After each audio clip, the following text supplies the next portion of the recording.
हाय बच्चों, कैसे हैं आप? बच्चों देखिए, आज मैं आपको दो मिसिबल लिक्विड्स को सेपरेट करने की टेक्निक बताऊंगी। इससे पहले मैंने एक वीडियो अपलोड की थी जिसमें दो इमिसिबल लिक्विड्स को सेपरेट करना बताया गया था।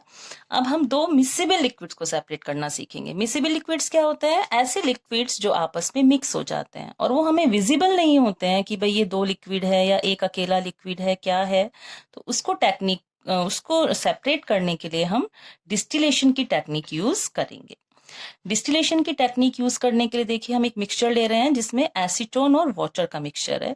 एसीटोन और वाटर जो है दोनों आपस में पूरे अच्छे से मिक्स हो जाते हैं और हमें देखने से नहीं पता लगता है कि ये मिक्सचर है या ओनली वाटर है, लेकिन इसको हम सेपरेट करना सीखेंगे। अब उसके लिए हमें कुछ मटेरियल्स की जरूरत है। क्या क्या चाहिए देखिए, हमें चाहिए clamp, distillation flask, tripod stand, burner, thermometer, rubber cork, water condenser, beaker and mixture of acetone and water. अब देखिए बच्चों, क्या प्रोसीजर हम यूज करते हैं इनको सेपरेट करने के लिए। इस टेक्निक में जो हमारा मेन बेस है वो ये है कि जो लिक्विड्स होते हैं उन सभी का बॉइलिंग पॉइंट डिफरेंट डिफरेंट होता है। बॉइलिंग पॉइंट तो आप समझते हैं, वो टेम्परेचर जिस पे कोई लिक्विड बॉयल होना स्टार्ट होता है वो उसका बॉइलिंग पॉइंट कहलाता है। जैसे वाटर का बॉइलिंग पॉइंट कितना है बच्चों? 100 डिग्री सेल्सियस। अब हम देखते हैं कि जो हमारा एसीटोन है उसका बॉइलिंग पॉइंट 56 डिग्री सेल्सियस है। गलत हो गया। अब जब हम इसको बॉयल करेंगे, बर्नर से हम इस मिक्सचर को बॉयल करेंगे, तो पहले कौन बॉयल होगा, वाटर क्या एसीटोन? देखिए, एसीटोन का बॉइलिंग पॉइंट कम है तो पहले एसीटोन बॉयल होना स्टार्ट करेगा।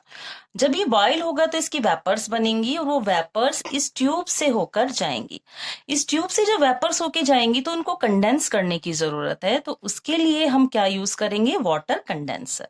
वाटर कंडेंसर में क्या होता है, एक साइड से कोल्ड वाटर जाता है अंदर और वो बीच में से हीट को लेके, यानी कि जो हमारी ट्यूब में से गर्म वेपर्स जा रही हैं उसकी हीट को लेके दूसरी साइड से वाटर गर्म होकर निकल जाता है।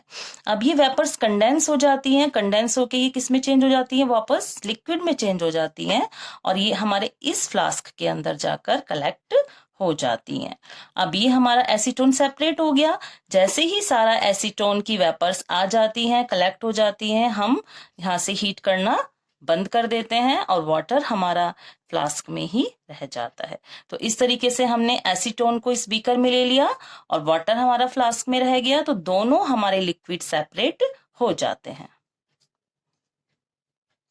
देखिए, मैंने आपको बताया था कि एसीटोन का बॉइलिंग पॉइंट 56 डिग्री सेल्सियस होता है।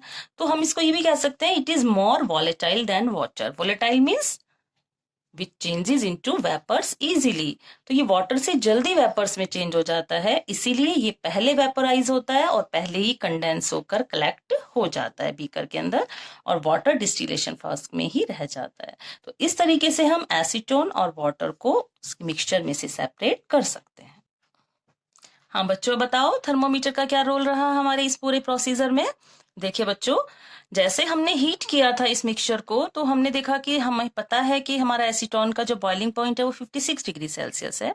तो हम थर्मोमीटर के अंदर टेम्परेचर देखते रहेंगे। जैसे ही हमारा टेम्परेचर 56 के बियॉन्ड जाएगा, यानी कि 56 से ज्यादा जाएगा, तभी हम हीट करना भी बंद कर देंगे, क्योंकि हमें पता है कि 56 डिग्री सेल्सियस पे सारा एसीटोन जो है वो वेपर्स में कन्वर्ट हो चुका है।